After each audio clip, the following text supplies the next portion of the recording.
दोस्तों स्वागत है आप सभी का आपके अपने चैनल में। फ्रेंड्स, हम बात करेंगे भजन सरकार की नई योजना नई घोषणाओं के बारे में। तो हम पांच जो बड़ी घोषणा हैं उनके बारे में चेक करने वाले हैं, बात करने वाले हैं। जो नई योजना निकल कर आ रही है, जो नई अपडेट आ रही है, प्रतिदिन नई नई अपडेट दी जा रही है, तो उन योजनाओं को देखने वाले हैं। क्या अपडेट दी जा रही है डेली की डेली यहाँ पर। जैसा कि किसानों को मिलने वाले हैं 50,000 रुपये। साथ में सौर ऊर्जा लगाने पर सरकार देने वाली है 60% खर्चा। और जिनके बारिश में जो है घर डस चुके हैं उनको भी जो है सरकार यहाँ पर घर बना कर देने वाली है। साथ में राशन कार्ड की नई अपडेट है। साथ में भूजल योजना में जो है राजस्थान को नंबर 1 बनाना है पूरे देश में, इसके लिए भी नई अपडेट है। साथ में जो भी अन्य जानकारी है वो भी आपको यहाँ पर दी जाने वाली है। तो आप सभी साथियों को वीडियो को एंड तक देखना है और सभी योजनाओं का विस्तार से जानकारी प्राप्त करनी है। अगर आप राजस्थान की तमाम योजनाओं की जानकारी लगातार प्राप्त करना चाहते हैं तो इस काले कलर की पट्टी को दबा के चैनल को अवश्य सब्सक्राइब कर लेना। चैनल सब्सक्राइब रहेगा तो आप सभी हमसे जुड़े रहेंगे, हम आपसे जुड़े रहेंगे। तुरंत प्रभाव से जो भी नई योजना आएगी उसकी जानकारी आपको दी जाएगी। तो आप सभी इसके पास का जो घंटी का बटन है उसको ऑल में रखें। ऊपर ही ऊपर एक ऑप्शन आता है ऑल का, ताकि प्रत्येक दिन की जो वीडियो आई उसका नोटिफिकेशन आप तक पहुंच सके। तो हम बात करने वाले हैं पहली योजना से। जैसा कि बारिश में यानी जो बारिश में गिरे मकानों के मतलब बारिश से गिरे गरीबों के मकान बनाकर देगी यूथ कांग्रेस। फाउंड फंडिंग अभियान का आगाज हो चुका है। जैसा कि राजस्थान यूथ कांग्रेस ने बड़ा अभियान हाथ में लिया है। मानसून की बाढ़ और भारी बारिश में गिरे गरीबों के मकानों को बनाकर देने का बीड़ा उठाया है। यूथ कांग्रेस राजस्थान जो है इस कार्य में मदद करेगी। 110 मकान चिन्हित किए जाएंगे। इतने ही नहीं, वायनाड और बिहार तक मदद पहुंचाई जाएगी। इसके लिए ब्लॉक, जिला और प्रदेश स्तर तक क्राउड फंडिंग के जरिए राशि जुटाई जाएगी। राजस्थान युवा कांग्रेस की ओर से सोमवार को जयपुर में जो है बाढ़ पीड़ितों के लिए क्राउड फंडिंग अभियान लॉन्च किया गया। यूथ कांग्रेस अध्यक्ष बोले अभिमन्यु पूनिया ने बताया कि कांग्रेस नेता पर टिप्पणी करने वाले भाजपा प्रभारी का विरोध किया जाएगा। राजस्थान सहित देश भर में जो है बाढ़ से जिन गरीब परिवारों का मकान गिरा है उनके मकान फिर से बनवाने में युवा कांग्रेस मदद करेगी। जैसा कि 110 मकान चिन्हित किए जाएंगे, वायनाड भी मदद करेगा।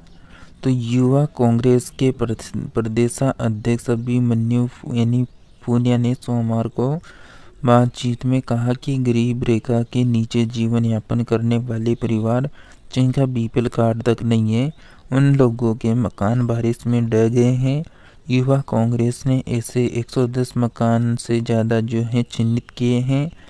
क्राउड फंडिंग में के जरिए जो है राशि एकत्रित करके ऐसे परिवारों के लिए मकान बनवाए जाएंगे। इन परिवारों की सरकार भी सूद नहीं ले रही है। साथ ही बाढ़ से बिहार, वायनाड भी जो है काफ़ी नुकसान हुआ है। वहाँ भी राजस्थान से इकट्ठा होने वाली राशि से मदद भेजी जाएगी। नेक्स्ट, गहलोत यानी पायलट पर जो है अभियान यानी बयान का हर जगह करेंगे विरोध। जैसा कि यूथ कांग्रेस अभिमन्यु पुनिया ने कहा कि सचिन पायलट देश के युवा हृदय सम्राट हैं। अशोक गहलोत राजस्थान के मुख्यमंत्री रहे हैं। राधा मोहन दास अग्रवाल आज तक खुद कोई चुनाव नहीं जीते। ये अभी प्रदेश में नए आए हैं। उन्हें पता नहीं है कि युवा कांग्रेस के मजबूत सिपाही हैं। कांग्रेस नेताओं पर अभी अशोभनीय टिप्पणी करने वाले भाजपा प्रभारी अग्रवाल का जो है युवा कांग्रेस विरोध करेंगी। वे जहाँ भी जाएंगे युवा कांग्रेस के कार्यकर्ता उनका विरोध करेंगे। नेक्स्ट अपडेट है साथियों आप सभी के लिए, आप सभी वीडियो को जरूर लाइक करें। किसान राज किसान सारथी पोर्टल ई मित्र या स्वयं की SSO ID से आवेदन कर सकेंगे। सौर ऊर्जा पंप संयंत्र लगवाने पर 60% अनुदान है वो सरकार देने वाली है। जैसा कि कृषि विद्युत कनेक्शन के अभाव में डीजल इंजन चलित पंपों से खेतों में सिंचाई कर रहे किसानों के लिए प्रधानमंत्री किसान ऊर्जा सुरक्षा उत्थान महाअभियान सुनहरा अवसर है। स्टैंड अलोन और सौर पंप परियोजना किसानों की समस्या का समाधान बन सकती है। बिजली कटौती, कृषि कनेक्शन में होने वाली देरी जैसी समस्याओं से निजात मिलेगा। सौर ऊर्जा पंप संयंत्र लगवाने वालों को सरकार अनुदान भी दे रही है। पीएम कुसुम कंपोनेंट भी जो हैं इसके तहत किसानों को 3, 5 और 7.5 हॉर्स पावर क्षमता के सौर ऊर्जा संयंत्र लगाने पर 60% अनुदान मिलेगा। इसमें 30% अनुदान केंद्रीय मदद से और 30% राज्य मदद देगा। अनुसूचित जाति अनुसूचित जनजाति मतलब SC ST के किसानों को राज्य मद से 45,000 रुपये प्रति किसान प्रति संयंत्र अतिरिक्त अनुदान मिलेगा। पंप संयंत्र की कुल लागत की 40% राशि किसान द्वारा स्वयं वहन की जाती है। किसान अपनी हिस्सा राशि का 30% तक जो है बैंक से ऋण ले सकते हैं। और सौर पंप संयंत्र के लिए जो है भारत सरकार के नवीन एवं नवीनकरणीय ऊर्जा मंत्रालय से निर्धारित दरों पर अनुबंधित सूचीबद्ध फर्म द्वारा लगवाए जाने पर ही अनुदान देय होगा। आपूर्तिकर्ता फर्म का चयन किसान द्वारा किया जाएगा। इसके लिए किसान राज किसान साथी पोर्टल पर ई मित्र या स्वयं की SSO ID से आवेदन कर सकेंगे। पोर्टल पर प्राप्त आवेदकों की ऑनलाइन छटनी जिला कार्यालय करेगा। तकनीकी सर्वे के लिए आवेदक जो है संबंधित फर्म को भेजा जाएगा। फर्म द्वारा किसानों के जल स्रोत का तकनीकी सर्वे कर जो है सर्वे रिपोर्ट संयंत्र का कोटेशन जो है पोर्टल पर अंकित करना है। फिर उद्यान विभाग के जिला कार्यालय को ऑनलाइन भेजना है। जिला कार्यालय द्वारा ऑनलाइन प्रशासनिक स्वीकृति दी जाएगी। इसके बाद 40% राशि लिंक के माध्यम से जिला हॉर्टिकल्चर डेवलपमेंट सोसाइटी के बैंक खाते में जमा होगी। राशि जमा होने के बाद जिला उद्यान कार्यालय द्वारा ऑनलाइन कार्यादेश जारी किया जाएगा। फर्म द्वारा सोलर पंप संयंत्र लगाकर पंप का वितरण राज किसान साथी पोर्टल पर डाला जाएगा। जैसा कि योजना के लिए यह चाहिए पात्रता, योजना में लघु एवं सीमांत कृषकों को प्राथमिकता मिलेगी। किसान के पास जो है न्यूनतम 0.4 हेक्टेयर भूमि का स्वामित्व होना आवश्यक है। अधिसूचित अनुसूचित जनजाति क्षेत्र के जनजाति किसानों के पास 3 व 5 HP क्षमता के पंप संयंत्र के लिए 0.2 हेक्टेयर भूमि जरूरी है।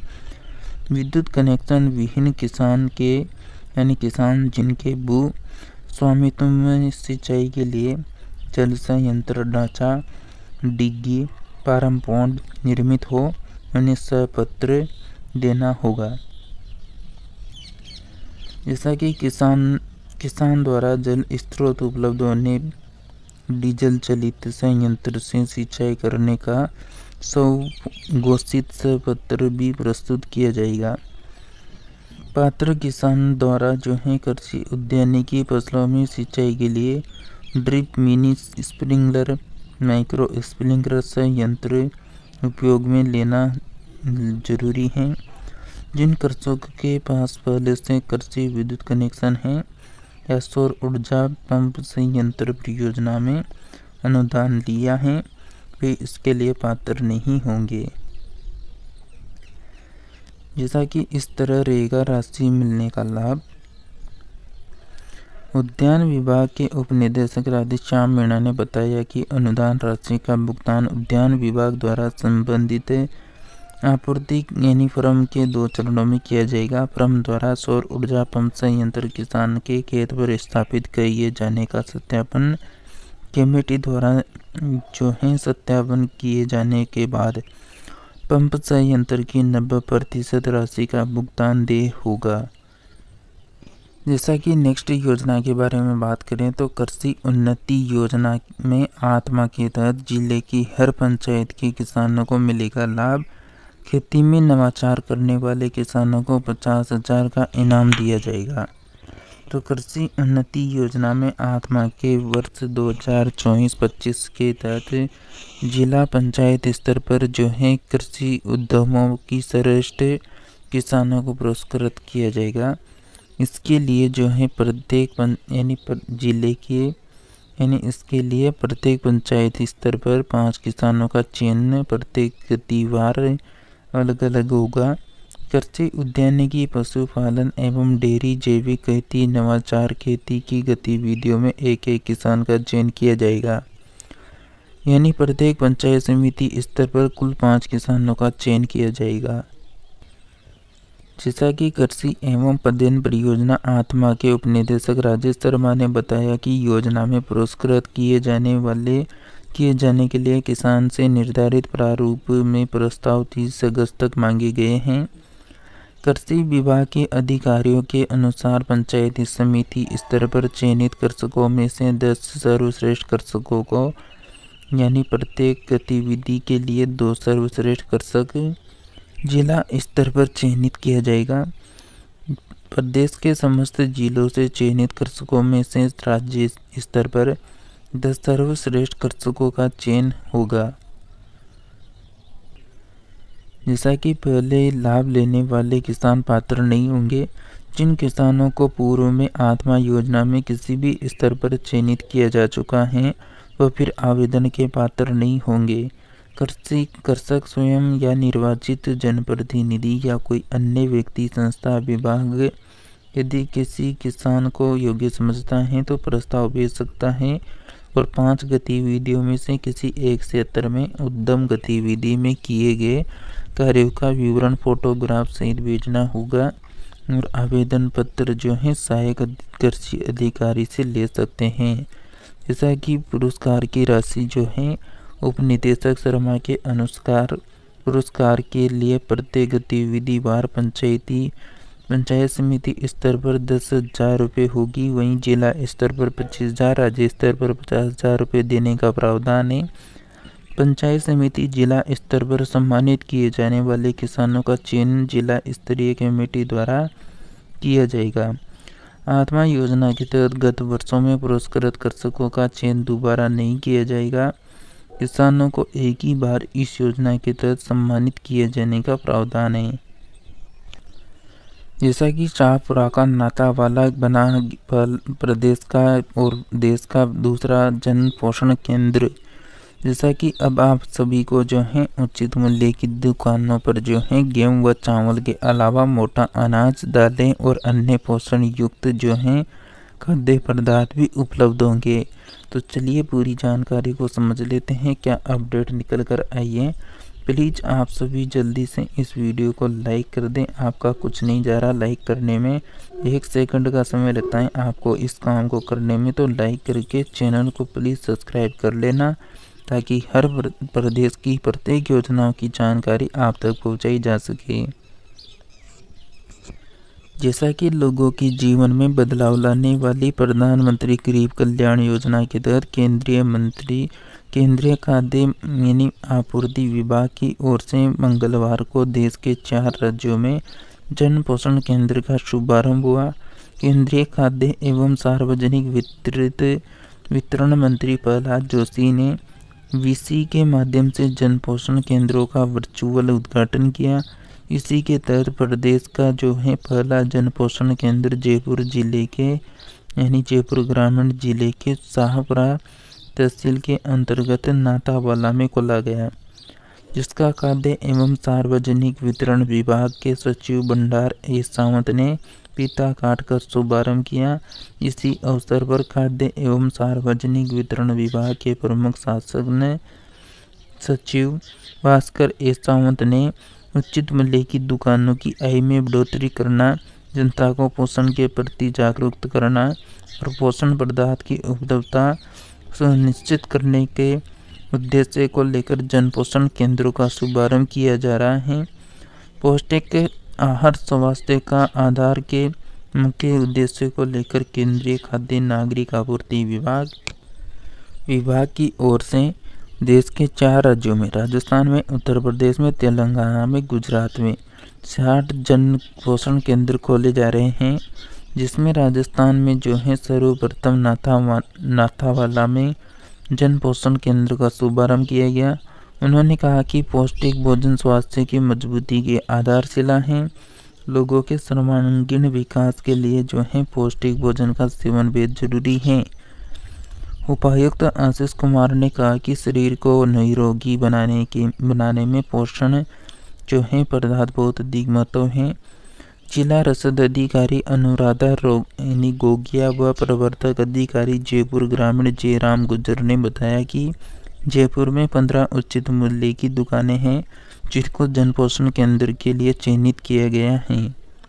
और जन पोषण केंद्र पर जो है मुफ्त में गेहूँ चावल के अलावा उचित मूल्य की दुकानों पर जो है अन्य पौष्टिक खाद्य उत्पाद पदार्थ, मोटा अनाज हैं, दालें हैं, दूध हैं, दूध से बने कई उत्पाद हैं, तेल हैं, मसाले हैं इत्यादि उचित रेट पर उपलब्ध होंगे।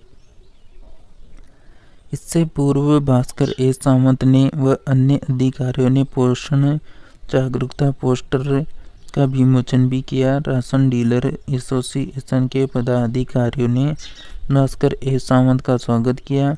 इस अवसर पर एसडीएम अशोक कुमार, डीवाईएसपी उमेश निठारवाल, शाहपुरा प्रवर्तक अधिकारी Rahul Bawaria, Santosh Gurjar sarpanch, ration dealer association के अध्यक्ष रुडमल यादव, डीलर मनोज कुमार शर्मा, अमरचंद चुड़ला, राकेश त्रिवेदी, राजेंद्र शर्मा, सरदार मल, रामपुल गुज्जर मिष्ठान विक्रेता संघ अध्यक्ष विजय अग्रवाल और मदन लाल सैनी आदि मौजूद रहे थे।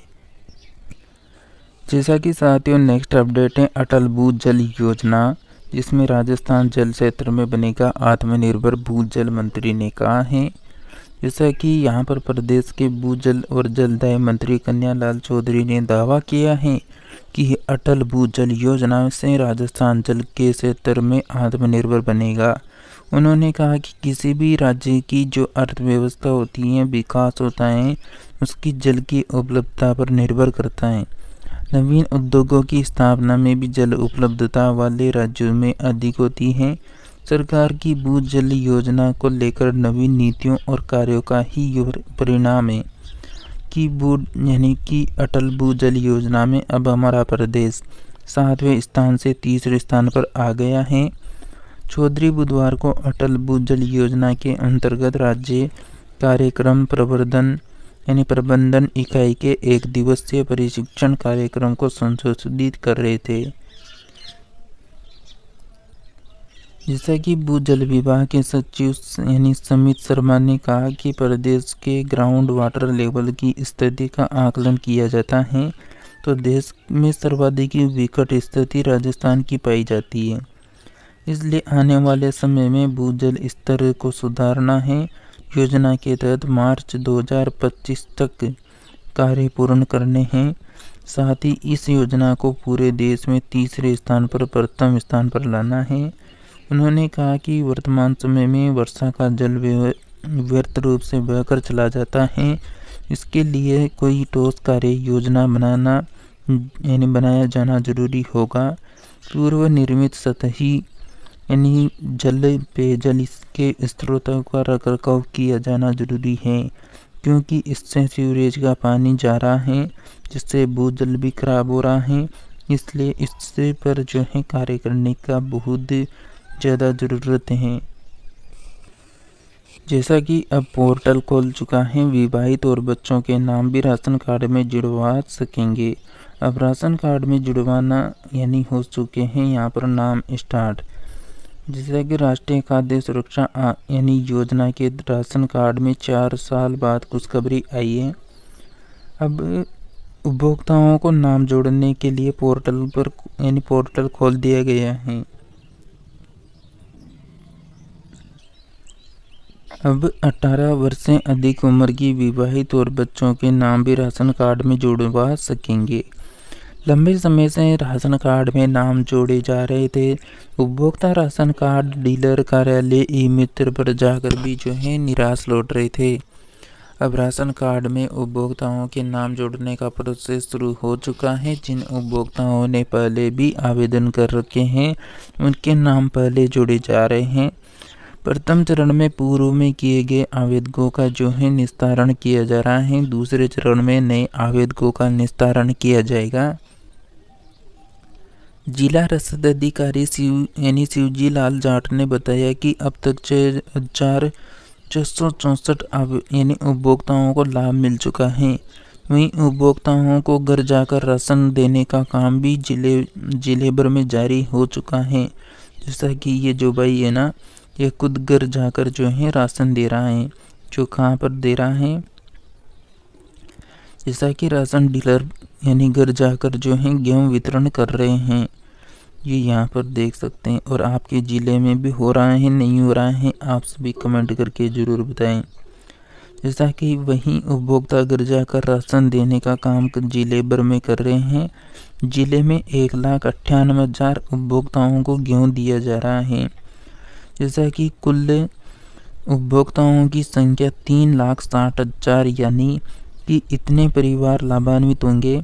41,000 उपभोक्ताओं के आवेदन आए हैं। इनमें से 6,664 का निस्तारण हो चुका है। खाद्य एवं नागरिक आपूर्ति विभाग ने पहले विवाहिताओं के ससुराल में नाम जोड़ने की प्रक्रिया शुरू की है। जो महिलाएं अपने पीहर से शादी के बाद ससुराल आई है, उनके नाम जोड़े जा रहे हैं। बच्चों के भी नाम जोड़ने के लिए पोर्टल खोल दिया गया है। विभाग के अधिकारियों के अनुसार NFSA में चयनित राशन कार्ड में नए सदस्यों का नाम जोड़ने के लिए पोर्टल पर ऑप्शन के लिए प्रपत्र भेजा है। ग्रामीण क्षेत्रों में SDM को प्राधिकरण अधिकारी नियुक्त किया है। SDM कार्यालय की प्राथमिकता के नाम प्राथमिकता के आधार पर नाम जोड़े सकेंगे। जैसा कि सरकारी योजनाओं का अब मिलेगा लाभ। खाद्य सुरक्षा योजना के पात्र परिवारों को नाम नहीं जोड़ने से सरकारी योजनाओं का प्रॉपर लाभ नहीं मिल पा रहा था। राशन कार्ड में नाम जोड़ने के लिए उपभोक्ता विभाग के कार्यालय जाते तो उनको पोर्टल बंद होने की बात कही जाती। कहीं पात्र परिवारों को उज्ज्वला योजना, PM आवास, आयुष्मान भारत जैसी योजनाओं का लाभ नहीं मिल पाया। राशन कार्ड में नाम नहीं होने से कई विद्यार्थी छात्रवृत्ति से वंचित रह गए, लेकिन अब इन समस्याओं का समाधान हो सकेगा। जैसा कि नवविवाहिताओं के लिए यह रहेगी शर्त। यहाँ पर नवविवाहितों का नाम खाद्य सुरक्षा के राशन कार्ड में जुड़ेगा। पीहर में पिता के खाद्य सुरक्षा के राशन कार्ड में इसका नाम जुड़ा होना चाहिए। जिस महिला का ससुराल में नया नाम जुड़ेगा, उसकी आयु 18 पार होनी चाहिए। उसके पीहर और ससुराल के राशन कार्ड के नंबर भी होने चाहिए। जब तक नवविवाहित ओल्ड राशन कार्ड का नंबर पोर्टल पर नहीं डलेगा, तब तक नवविवाहिता का नाम पति के राशन कार्ड में ट्रांसफ़र नहीं होगा। जैसा कि साथियों, हमने आपको भजन सरकार की 5 नई घोषणाओं की योजनाओं के बारे में जानकारी दी। आपको किसी भी जानकारी में कोई भी प्रश्न करना है तो कमेंट करके पूछ सकते हैं। अगर आप चैनल पे पहली बार विजिट किए हैं तो इस काले कलर की पट्टी को दबा के चैनल को सब्सक्राइब कर लेना, ताकि प्रदेश की तमाम योजनाओं की जानकारी आप सभी तक पहुंच सके और वीडियो को अधिक से अधिक लोगों को जल्द से जल्द शेयर कर दें, ताकि उन सभी गरीब लोगों को इन योजनाओं का पता नहीं होता है तो उनको भी इन योजनाओं का पता रहे और वो भी इस योजना का लाभ उठा सके। तो मिलते हैं नेक्स्ट अपडेट में।